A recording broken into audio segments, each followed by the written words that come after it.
Hello student, बहुत बहुत स्वागत है। अगर आप क्लास 12 के स्टूडेंट हैं और आपका कल फिजिक्स का पेपर 1 मार्च को है तो आज की वायरल पेपर को अवश्य पढ़कर जाइएगा। काफी इंपॉर्टेंट वीडियो है। लाइक और चैनल पर नहीं तो सब्सक्राइब जरूर कर लीजिए।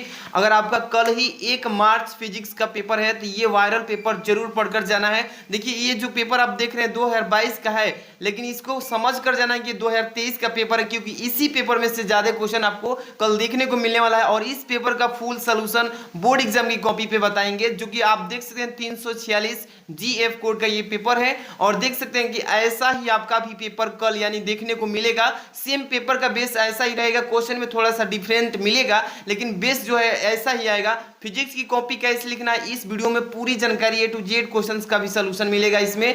तो समय जो देख लीजिए, इसमें पेपर का जो रहा है इसमें 3 घंटे 15 मिनट सेम ऐसा भी कल देखने को आपको मिलेगा। अब प्रश्नों की संख्या जो कि फिजिक्स की 9 प्रश्न आएंगे, कौन सा क्वेश्चन कितने नंबर का रहेगा, कितना टाइम देना है, सभी चीजें इसमें डिस्कस करेंगे। और वीडियो को बस अंत तक देखना है। लाइक चैनल को कर दीजिए और शेयर करके, और चैनल को सब्सक्राइब नहीं किया तो कर लीजिए। कल के बाद से आपको केमिस्ट्री की अभी बेस्ट तैयारी कराया जाएगा। इसके बाद देखिए, यहाँ से देख रहे हैं ये पेपर जो है इसका कैसे सोल्यूशन करना है, एक एक चीज जानकारी लीजिए। थोड़ा सा वक्त देना है क्योंकि सीखने के लिए टाइम लगता है।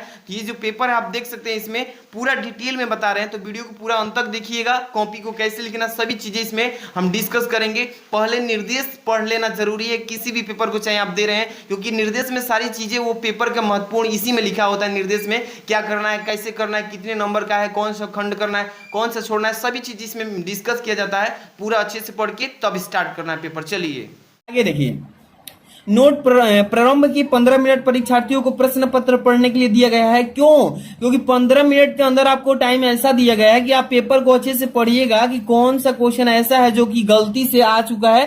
30% सिलेबस रिड्यूस हुआ है, उसमें से तो कहीं नहीं आ गया कोई पेपर का क्वेश्चन का आंसर, मतलब ऑप्शन तो गलती नहीं है। इसलिए 15 मिनट आपको पेपर को अच्छे से पढ़ने के लिए दिया जाता है। ठीक है, अगर गलती है तो आप जो एग्जामिनर है कॉपी मतलब उसमें एग्जाम दिलवा रहा है उससे आप कह सकते हैं। आगे चलिए, निर्देश पढ़ना, इंस्ट्रक्शन इसी को बोलते हैं। सभी प्रश्न करना अनिवार्य, यानी कि सभी प्रश्नों को करना, एक भी क्वेश्चन छोड़ना नहीं इसमें। दूसरा देखिए क्या बोला इसमें कि इस प्रश्न पत्र में 5 खंड हैं। खंड अ, खंड ब, खंड स, खंड द, खंड य, 5 खंड है।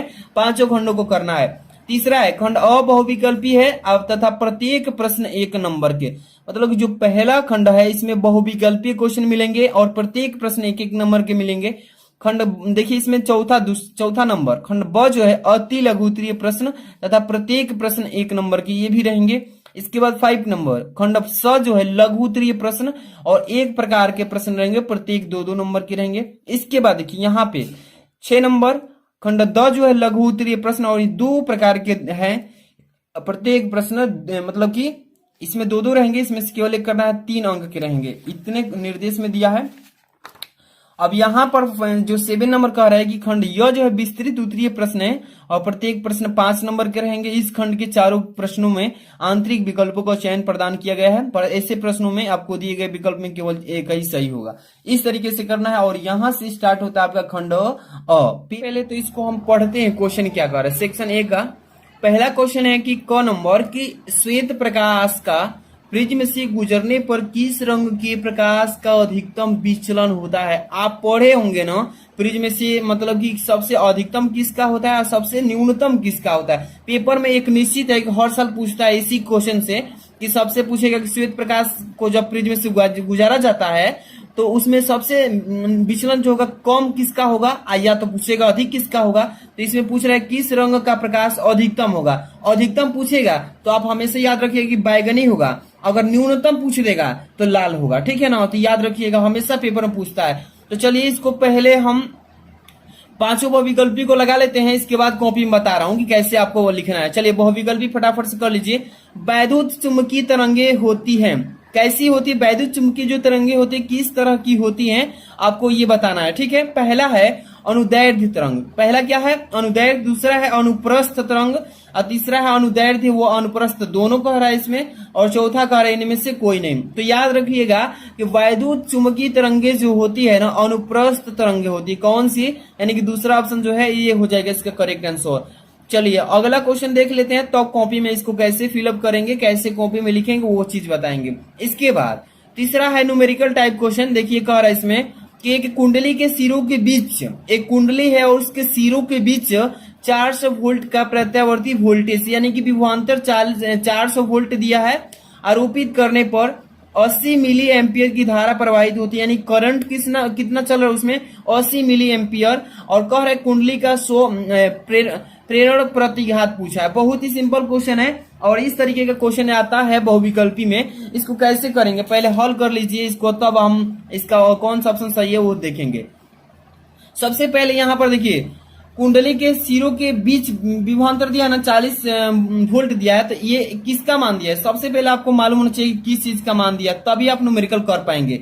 यहाँ पर देखिए एक यहाँ पर VL का मान दिया, किसका VL, यानी V विभवांतर का मान दिया है तो यहाँ पे VL लिख सकते हैं। इसका 40 वोल्ट दिया है, 40 वोल्ट इतना लिख लेंगे। इसके बाद देखिए करंट कितना दे रहा है, यानी कि IL इसको बोलेंगे IL का मान कितना है 80 मिली एम्पियर। मिली एम्पियर को देखिए एम्पियर में चेंज करेंगे क्योंकि धारा का मात्रक एम्पियर होता है और मिली एम्पियर में दिया है। इसको मिली एम्पियर को एम्पियर में चेंज करेंगे तो कितना हो जाएगा 80 गुणे 10 की पावर -3 और ये एम्पियर में चेंज हो गया। ठीक है, इसके बाद इसमें पूछा है कि प्रवाहित कुंडली का प्रेरण प्रतिघात पूछा है ना, इसका मतलब पूछा है X और L का मान पूछा है। ठीक है, इसी का तो फॉर्मूला आप जानते हैं क्या होता है, XL इक्वल टू होता है VL जो विभवांतर दिया वो और बटा में होता है IL, क्या होता है I और L। ठीक है, ये फॉर्मूला अप्लाई करके फटाक से इसका XL का मान निकाल लेंगे, यानी कि किसका प्रेरण प्रतिघात का। चलिए मान रखिए VL का मान 40 वोल्ट दिया है और बटे में कितना दिया है IL का मान कितना है 80 और गुणे 10 की पावर -3। अब क्या करेंगे यहां से देखिए एक चीज 40 ऊपर लिखेंगे और 80 है ना, तो इसमें से एक जीरो कटा देंगे तो 2 हो जाएगा पावर इसका माइनस में 8 गुणे 10 की पावर -2 हो जाएगा ना। अब देखिए 8 5 40 ऊपर कट गया 5 बार और 5 गुणे 10 की पावर नीचे जो है इसको ऊपर लेकर जाएंगे तो ये कितना हो जाएगा 10 की पावर 2 हो जाएगा, यानी कि 100 लिख सकते हैं। तो 5 गुणे 100 कितना हो जाएगा 500 ओम हो जाएगा। ठीक है, एक्सेल का मतलब कितना आ गया 500 ओम। देखिए कौन सा ऑप्शन सही है, यानी कि चौथा ऑप्शन सही है, इसमें चौथा लगा लीजिएगा। ठीक है, इसी तरीके से करना होता है, सिंपल क्वेश्चन होते हैं। यहाँ पे लिखा है घ नंबर कि 0 केल्विन ताप पर शुद्ध अर्धचालक है। ये 0 केल्विन है और 0 केल्विन ताप पर कभी भी जब हम किसी शुद्ध अर्धचालक को देखते हैं तो क्या होती है, चालक होती है कि प्रतिरोधक होती हैं कि अति चालक होती हैं कि विद्युत रोधी होती हैं। आप सबको मैं बता दूं कि 0 केल्विन ताप पर जब भी कभी शुद्ध पदार्थ का चालक देखा जाए तो विद्युत रोधी होता है, यानी कि यहाँ पे कौन सा ऑप्शन सही है, यहाँ पे चौथा विद्युत रोधी हो जाएगा। अब इसके बाद यहाँ पे अंग नंबर देखिएगा, निम्नलिखित कण एक ही वेग से गतिमान है। निम्नलिखित कण एक ही वेग से गतिमान है, न्यूनतम डी ब्रोगली तरंग दैर्ध्य वाला कण हो सकता है। देखिए कभी भी जब हम किसी भी धातु के से इलेक्ट्रॉन को उत्सर्जन करते हैं तो उसमें पूछेगा कि न्यूनतम डी ब्रोगली तरंग दैर्ध्य वाला कण कौन सा होता है। यहाँ पे प्रोटॉन दिया है, यहाँ पे न्यूट्रॉन दिया है, यहाँ पे अल्फा कण दिया है, यहाँ पे न्यूट्रॉन दिया है। तो आप समझिए कि कभी भी अगर न्यूनतम डी ब्रोगली तरंग दैर्ध्य वाला कण पूछे ना तो वहां पे अल्फा कण ही है सबसे न्यूनतम वाला। ठीक है, अल्फा कण निकलता है, यहाँ पे हो जाएगा तीसरा ऑप्शन यानी कि अल्फा कण। अब चलिए एक और है इसमें, तब से कॉपी में सिखा रहे हैं कैसे इसको सॉल्व करेंगे। यहाँ पे देखिए संतुलित व्हीट स्टोन ब्रिज की प्रत्येक भुजा तथा धारामापी का प्रतिरोध R ओम है। नगण्य आंतरिक प्रतिरोध वाली बैटरी के सिरों के बीच प्रतिरोध पूछा है ना। चलिए इसको भी कैसे करेंगे फिगर के माध्यम से, देखिए ध्यान से। यहाँ पे सबसे पहले आपको यहाँ पे व्हीट स्टोन ब्रिज का एक भुजा बनाना है। ठीक है, तो ध्यान समझिए, अगर गलती कर देंगे तो आपका जो है ये नहीं आ पाएगा, तो ध्यान से समझिएगा पहले। ठीक है, आराम से समझिए, आराम से बना लीजिएगा इसको। ठीक है, मान लीजिए कि यहाँ पे थोड़ा सा मिस्टेक हुआ है फिगर बनाने में, लेकिन ऐसा ही बनाना है। यहाँ पे देखिए इसका भी मान आ रही है, इसका भी मान आर है, इसका भी मान आर है, इसका भी मान आर है, यानी कह रहा है ना कि धारामापी का प्रतिरोध क्या है R ओम है, मतलब प्रत्येक भुजा का R ओम है ना। नगण्य आंतरिक प्रतिरोध वाली बैटरी के सिरों के बीच प्रतिरोध निकालना है। सबसे पहले देखिए ये वाला जो यहाँ से लेकर के यहाँ तक ये वाली जो लाइन है श्रेणी क्रम में जुड़ा है ना, तो यहाँ पे लिख सकते हैं कि श्रेणी क्रम में निकालने के लिए R1 बराबर, तो यहाँ पर देखिए R1 ही मान लेते हैं। अब R1 प्लस R2 ये R1 और प्लस R2 कितना हो जाएगा, तो इसको R1 दिया है तो R1 की जगह R ही रखेंगे। चलिए R1 बराबर R1 की जगह कितना है, R है, और प्लस R2 की जगह भी R है, कितना हो जाएगा R1 बराबर 2R हो जाएगा ना, R 2R। अब इसी तरीके से ये हो गया। अब इस तरीके से नीचे वाला को भी R कितना हो जाएगा, इसी तरीके से जैसे ऊपर जोड़े ना वैसे नीचे भी जोड़ लेंगे। इसका भी R2 मान लेते हैं, इसका 2R इसका भी हो जाएगा ना, इसका भी कितना हो जाएगा R प्लस 2R। अब इसको देखिए जब इस तरीके से जोड़ लेंगे श्रेणी क्रम में तो ये अब एक फिगर ऐसा बनाएगा, ठीक है, ध्यान से समझिएगा। ये फिगर अब एक ऐसा बना लेगा। इसका तुल्य प्रतिरोध कितना आया 2R है तो 2R लिख लेंगे, इसका भी तुल्य प्रतिरोध कितना आया 2R तो 2R। अब ये कौन सा क्रम में जुड़ गया, समांतर क्रम में। समांतर क्रम का फॉर्मूला लगाइए 1/R equal 1/R1 plus 1/R2। इस फॉर्मूले पे कर लेंगे रख के 1/R इक्वल कितना हो जाएगा, 1/R1 का मान 2R है और प्लस 1/2R है 2R और 1/R2 का मान भी 2R है। तो अब दोनों का एलसीएम लीजिए 2R हो जाएगा, ऊपर कितना 1 प्लस 1 1/R बराबर कितना हो जाएगा, ऊपर 1 1 2 और बटे में कितना हो जाएगा 2R। तो यहाँ पे 2 से 2 कैंसिल, R बराबर कितना आ गया, R आ गया, ठीक है, R बराबर कितना आ गया, R आ गया ना। अब देखिए इसमें क्या दिया है, इसमें 0.5 या R ओम दिया है, इसके बाद R दिया है, तो यही ना हो जाएगा दूसरा नंबर। इसी तरीके से तो करना है, बहुत इजी क्वेश्चन आता है, ऐसा ही आपका भी 2023 में आएगा। चलिए अब इसको कॉपी में करेंगे तो अब सेक्शन बी को करेंगे, ठीक है। चलिए खंड अ से स्टार्ट कर रहे हैं, कॉपी ध्यान से देखिए कैसे लिखना है, आपको अच्छे से एक एक चीज सीख लेना है, ठीक है। यहाँ पे देखिए सबसे पहले मैं आपको एक पेन कॉपी ले लेता हूँ, ठीक है ना। देखिए यहाँ पे पहले मैं खंड अ लिखा है, सबसे ऊपर लिख रहा है ना खंड अ। ध्यान से देखिए एक एक चीज सीखते चलिए। खंड अ लिखेंगे, इसके बाद प्रश्नोत्तर संख्या पहला, प्रश्नोत्तर संख्या पहला से स्टार्ट हो रहा है, खंड अ का कर रहे हैं। अब पहला का क, देखिए पहला का क डाल दिया हूं ताकि आपको समझाने में कोई दिक्कत न रह जाए, दिक्कत ना आए। पहला का क का देखिए, श्वेत प्रकाश प्रिज्म से गुजरने पर कौन सा ऑप्शन सही था, अधिकतम विचलन पूछा है ना, बैगनी। तो पहला का क का पहला ऑप्शन सही है, पहला का क का कौन सा ऑप्शन सही है, पहला ही सही है। तो पहला इस तरीके से लिख लेंगे, और कौन सा ऑप्शन सही था, बैगनी था, तो यहाँ पे लिखेंगे बैगनी। इस तरीके से बैगनी लिख करके खड़ी पे लगा दिए, ठीक है ना। इसके बाद दूसरा कौन था, दूसरा का ख का दूसरा ऑप्शन सही है, तो यहाँ ख का दूसरा ऑप्शन इस तरीके से लिख लेंगे और लिखेंगे अनुप्रस्थ, अनुप्रस्थ, इस तरीके से हो जाएगा। इसके बाद देखिए इसमें कौन सा सही, ग का कौन सा सही था, 500 ओम, चौथा नंबर ऑप्शन सही है, तो चौथा नंबर ऐसे लिख लेंगे और यहाँ पे लिख देंगे 500 ओम। ऐसे भी लिख सकते हैं या हिंदी में भी ऐसे लिख सकते हैं ओम, ठीक है ना, इस तरीके से लिखना है। इसके बाद देखिए अगला 0 केल्विन ताप शुद्ध और चालक है, चौथा ऑप्शन सही है, विद्युत रोधी, तो यहाँ पे लिख लेंगे चौथा ऑप्शन, लिखेंगे विद्युत रोधी, विद्युत रोधी। ये दोनों हम अलग अलग लिख दिया हूं लेकिन एक ही में है, ठीक है ना। आप इस दोनों को एक में लिखिएगा, थोड़ा सा मिस्टेक हुआ, ध्यान पर नहीं, यहाँ अलग लिख दिया हूं। यहाँ पे अंग नंबर का कौन सा अल्फा कौन सही है, तीसरा ऑप्शन सही है, यहाँ पे तीसरा ऑप्शन लिख लेंगे इस तरीके से, और यहाँ पे लिखेंगे अल्फा कौन,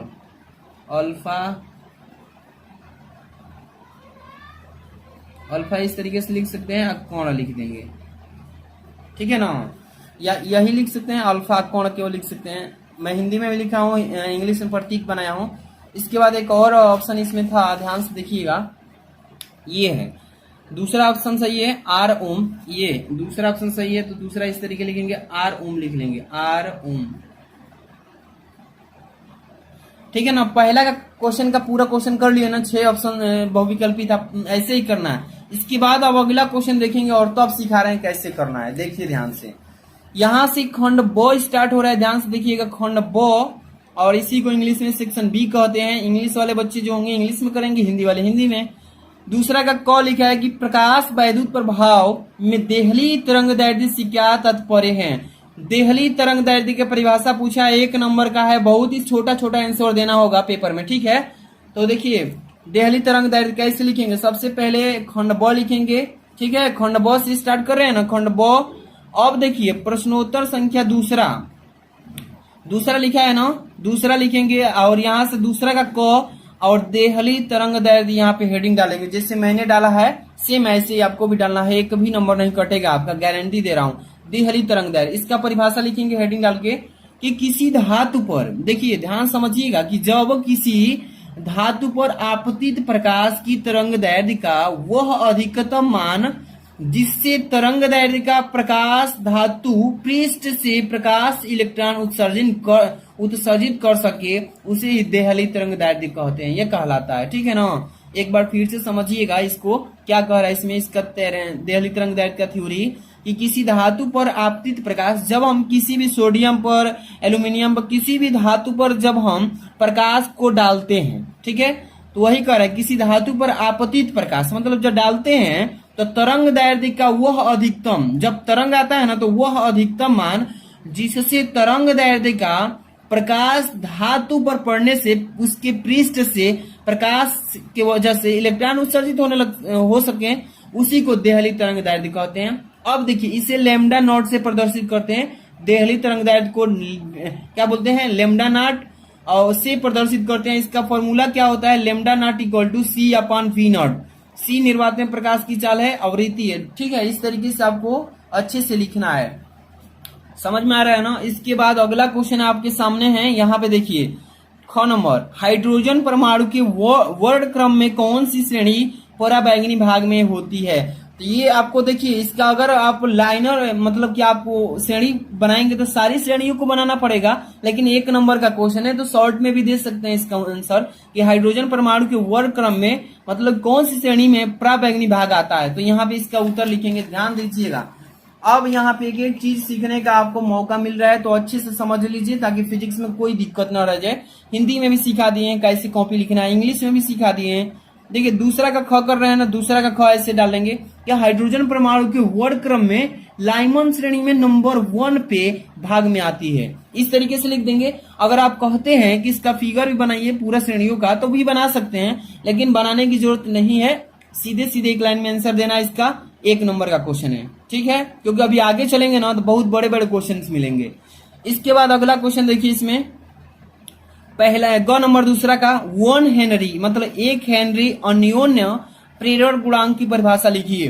परिभाषा देना है 1 नंबर का, 1 हेनरी अन्योन्य प्रेरण गुणांक का। यहाँ पे मैं देखिए दूसरा का ग का उत्तर बता देता हूं, अगर चाहे तो आप दूसरा का ग का यहाँ पे हेडिंग भी बना सकते हैं ब्लैक पेन से कि 1 हेनरी अन्योन्य प्रेरण गुणांक, तब वहां पे परिभाषा इसका यही लिखेंगे।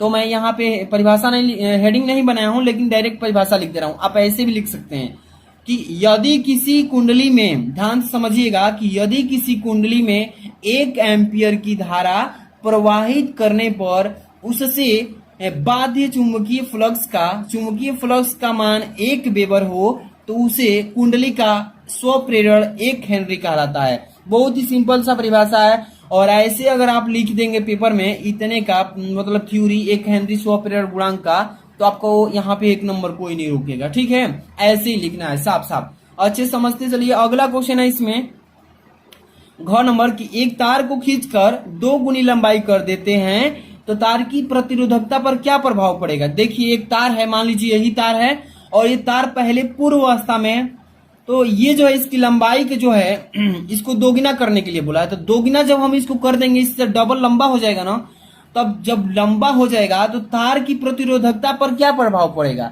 यही पूछा है 1 नंबर का। चलिए यहाँ पर देखिए, यहाँ पे मैं आपको न्यूमेरिकल टाइप से समझा देता हूँ डेरिवेशन थ्रू।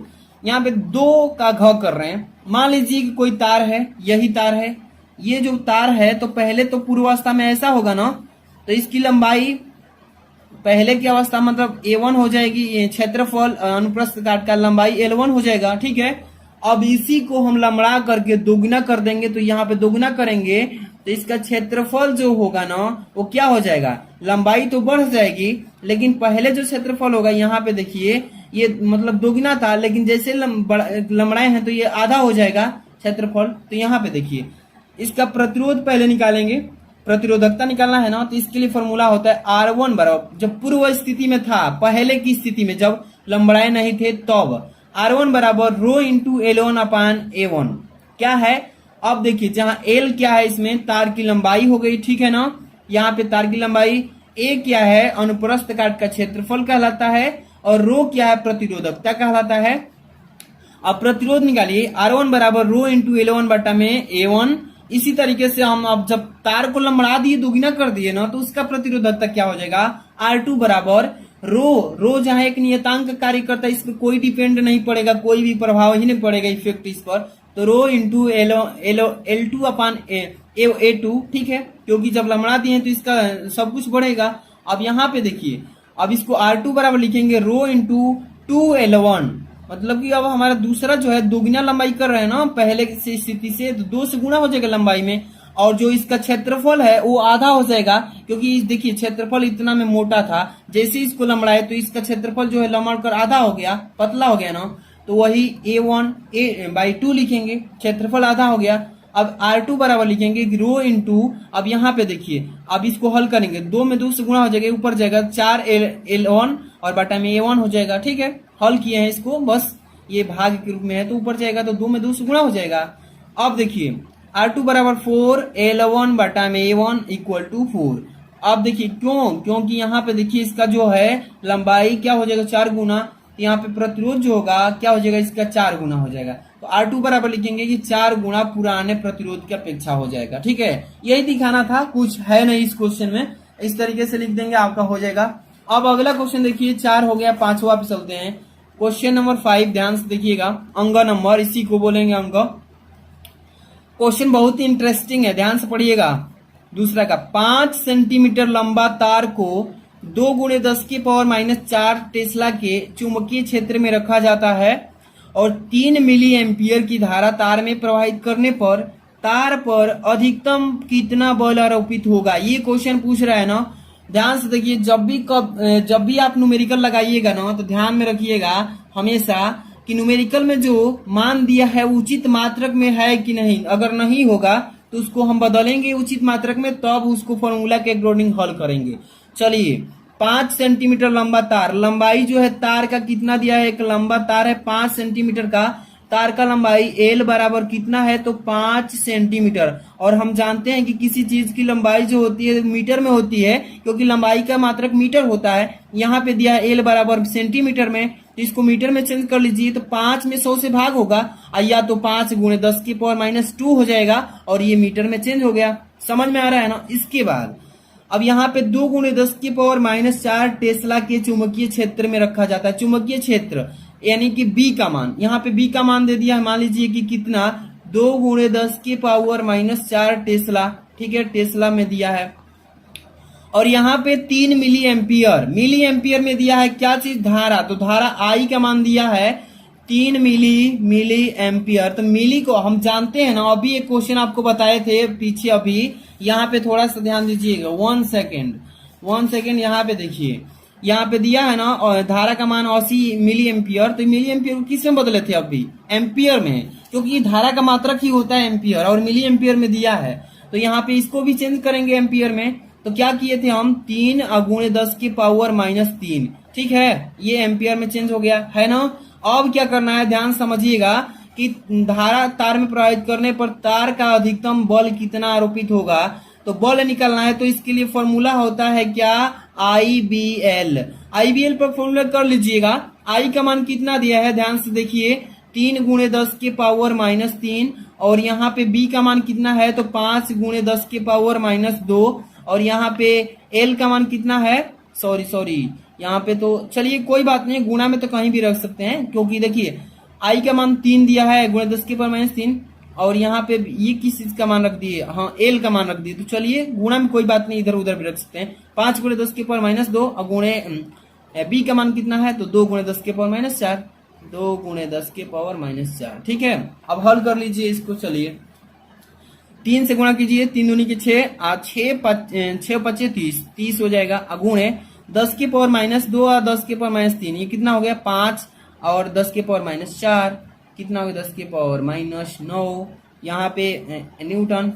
इस तरीके से करना था, कर लेंगे। यहाँ पे देखिए अगला क्वेश्चन जो है इसमें आपका है क्वेश्चन नंबर 3, यहाँ से खंड 100 से स्टार्ट होगा, और तीसरा जो क्वेश्चन है इसमें देखिएगा, तीसरा का क, हाइगेंस के तरंग सिद्धांत की प्रकाश के प्रवर्तन की व्याख्या कीजिए। 2 नंबर का, बैंड अंतराल ऊर्जा के आधार पर चालक, विद्युत रोधी तथा अर्धचालक में अंतर, दिए गए वैद्युत परिपथ की सहायता से प्रत्येक संधारित्र का आवेश की गणना कीजिए। बहुत ही सिंपल ये परिपथीय न्यूमेरिकल है। यहाँ पे परावर्तित दूरदर्शी का नामांकित चित्र तो देख लीजिए। आपको मैं सिखा दिया हूं ना कि कैसे कॉपी लिखना है, तो कॉपी लिखने का आप तरीका तो समझ ही गए होंगे कैसे एक एक क्वेश्चन को यहाँ पे खंड वाइज करना है। तो आप इसी तरीके से सारे खंड को कर सकते हैं। 100 का भी करेंगे इसी तरीके से, और यहाँ से मतलब जितने भी आपके खंड आएंगे पांचों सभी इसी तरीके से करेंगे। अगर आप कहते हैं कि सर इसका फुल सोल्यूशन एक वीडियो में लाइए, तो वीडियो को लाइक कर दीजिए, तुरंत चैनल पर नए तो सब्सक्राइब कर लीजिए, क्योंकि लाएंगे जब तभी तो आपके पास जाएगा। तो चैनल को सब्सक्राइब करके बेल आइकन आएगा, ऑल नोटिफिकेशन क्लिक कर लेना। मिलते हैं नेक्स्ट वीडियो में पूरा फुल सोल्यूशन के साथ। Thanks for watching.